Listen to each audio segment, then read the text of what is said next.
Hey guys, it's Charlie, and you are watching The Pagan Perspective, and I'm your Monday sub here on Subs Week. And this week we're talking about karma, and this is the third time I've started this video. My videos start going on long and long and long, and I don't want to do that to you guys, so I'm going to try to keep it brief.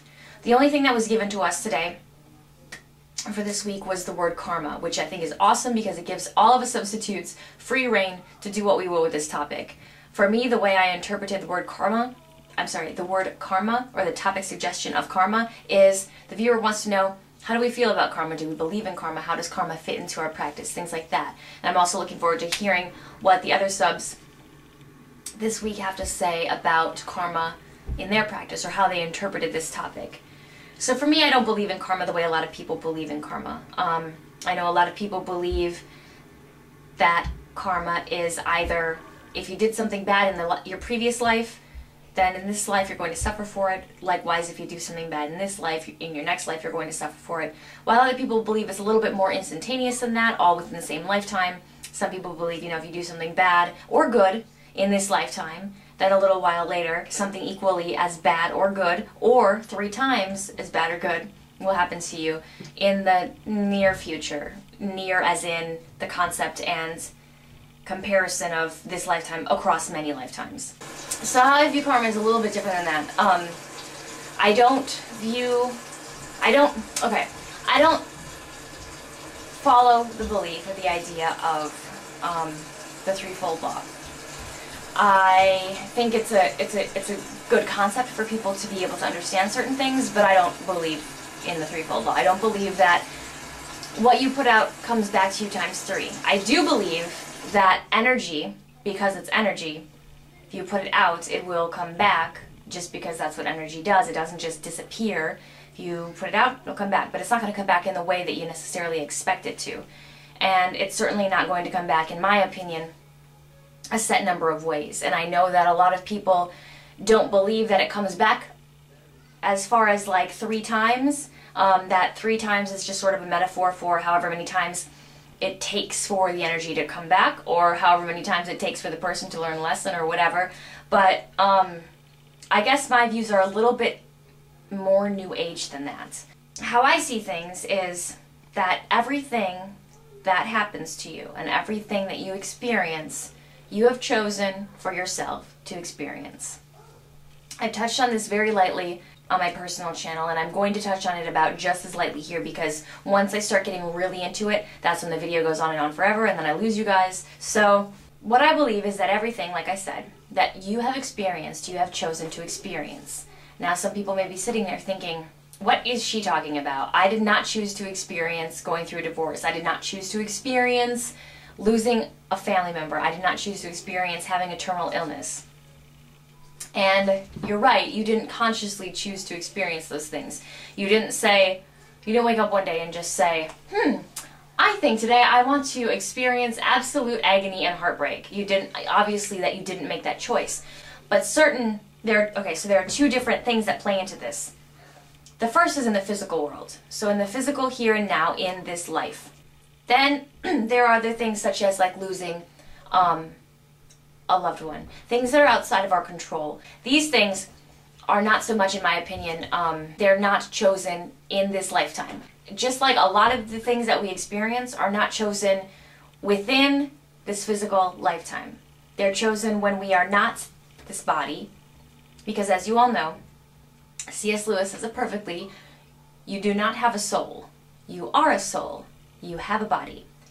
So when you are away from the physical form, and part of Source, part of the All, part of Heaven, part of consciousness, whatever you call it, when you are back home, you're looking across all your lives, kind of like a panoramic view, and you're deciding, what do I want to experience in this next life? Because for me, life is all about experiencing and what we've chosen to experience and things like that. You, as your soul, say, what do I choose to experience? What am I going to experience? Well, I want to experience how to overcome fear. I want to experience myself being love. I want to experience this. I want to experience that. So I'm not saying that you set out a firm, predestined plan, but I'm saying that there are certain things that you set out, like in this lifetime, in this next lifetime, This is what I want to experience. When you are part of, this is in my personal belief, when you're part of Source, part of the All, you are pure love, pure consciousness, everything good.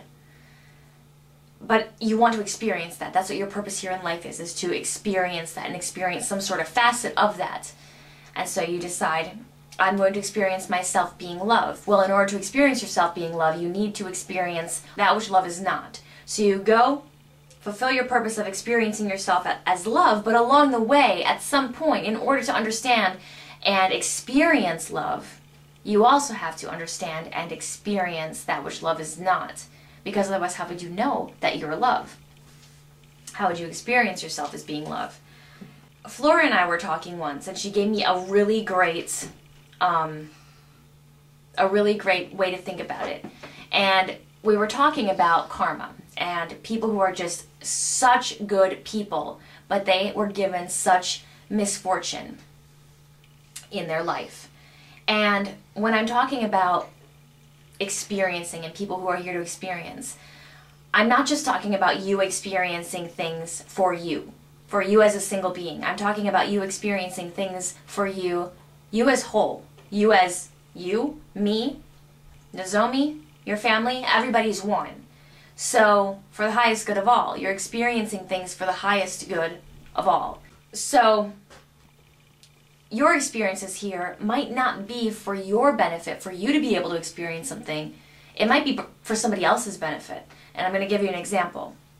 So Flora and I were talking, and this is totally, I give 100% of this credit to Charming Pixie Flora for this analogy. Okay, so I'm going to give, for the sake of the story, I'm going to give these characters names so that you can more easily follow them.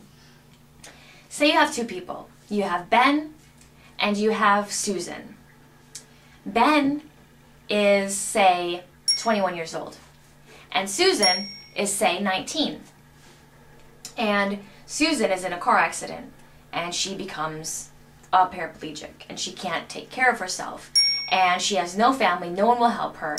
So Ben, being the kind gentleman that he is, he takes Susan in and he cares for her and he invites her into his home, makes her part of his family. It's just the two of them. And from the time that she is 19 and he is 21 until the day that they die, Ben cares for Susan and he bathes her and he clothes her and he helps her eat and he helps her try to overcome things and he reads to her and he does all of these great things and he's just there for her. Well, Ben did some pretty amazing things in his life, didn't he? He was a very, very kind person. So, if we think about karma in the sense of that we expect karma to be, we'd expect that Ben would have a really amazing life next year, or next lifetime. But in his next lifetime, Ben's in a wheelchair. So why is Ben in a wheelchair? Why is Ben paralyzed and in a wheelchair? Well, the reason that Ben is in a wheelchair is because in his previous life, he was able to give so much to Susan, and Susan wanted to experience repaying Ben.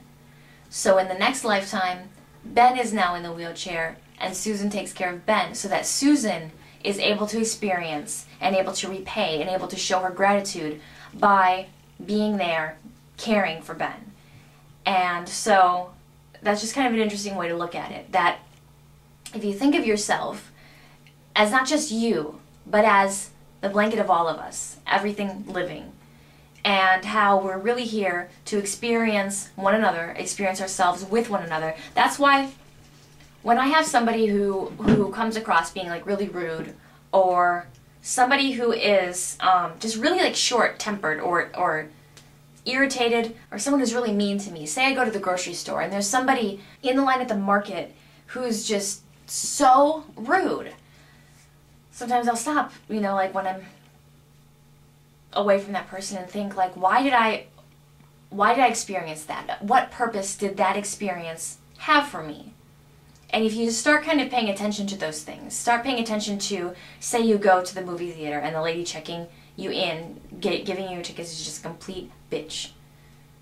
Walking away and thinking like, okay, instead of thinking, why did I deserve to be treated like that, and having this sense of entitlement, try thinking, what was that purpose? Like, what was the purpose of her being mean to me? What could I have learned from that? And see it more as an opportunity than separating yourself from that person and being like, ah, what a bitch. Why did I deserve that? She was a fucking bitch and I didn't deserve to be treated like such shit.